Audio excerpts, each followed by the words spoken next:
Sex చేసినప్పుడు యాక్సిడెంట్గా penis వజైనాకి rubbing జరిగితే pregnancy రావచ్చా అని పానిక్ అవ్వాల్సిన అవసరం ఉందా?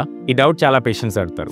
స్పర్మ్ లిక్విడ్ జస్ట్ వజైనా ఓపెనింగ్కి టచ్ అవుతే ప్రెగ్నెన్సీ వచ్చే రిస్క్ ఉంది, కానీ చాలా తక్కువ, జస్ట్ 1% రిస్క్. కానీ స్పర్మ్ డైరెక్ట్గా వజైనాలో రిలీజ్ అవుతే 15 నుండి 30% రిస్క్ ఆఫ్ ప్రెగ్నెన్సీ ప్రతి ఒక్కసారి సెక్స్ చేస్తే ఉంటుంది. Specially fertile day of period సైకిల్లో సెక్స్ చేస్తే ప్రెగ్నెన్సీ ఛాన్సెస్ చాలా హై ఉంటాయి.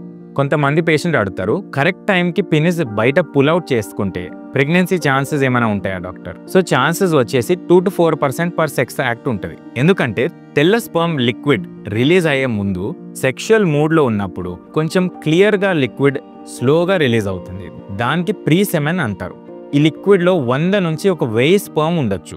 అన్వాంటెడ్ ప్రెగ్నెన్సీ రిస్క్ అవాయిడ్ చేయాలంటే ఆల్వేస్ ప్రొటెక్షన్ అంటే కాండమ్ని వాడండి. ఇన్ఫెక్షన్ రిస్క్ కూడా తగ్గుతుంది. ఒకవేళ యాక్సిడెంట్లీ ఏదైనా కాండమ్ బ్రేక్ అయినా లేదా టచ్ అయినా డాక్టర్కి కన్సల్ట్ చేసి ఎమర్జెన్సీ కాంట్రసెప్షన్ ట్యాబ్లెట్ వాడాలి. ఎమర్జెన్సీ కాంట్రసెప్షన్ ట్యాబ్లెట్ 2-3 రోజుల లోపలే ఫీమేల్ పార్ట్నర్ యూజ్ చేయాలి. ఆ ట్యాబ్లెట్ వల్ల కూడా పీరియడ్స్ది డేట్ డిలే అవ్వచ్చు, మిస్ అవ్వచ్చు. డేట్ మిస్ అవుతే ప్రెగ్నెన్సీ టెస్ట్ ఖచ్చితంగా చేసుకోవాలి. ఇన్ఫెక్షన్ డౌట్స్ ఉంటే కూడా తొందరగా డాక్టర్ దగ్గర డిస్కస్ చేసుకోవాలి. స్ట్రెస్ పడకండి, ఎక్స్పర్ట్ గైడెన్స్ ఫాలో చేయండి. మీకు ప్రెగ్నెన్సీ గురించి ఏమైనా డౌట్స్ ఉంటే మీరు పాజిటివ్ ఫర్టిలిటీ కోంపల్లికి కన్సల్ట్ చేయండి.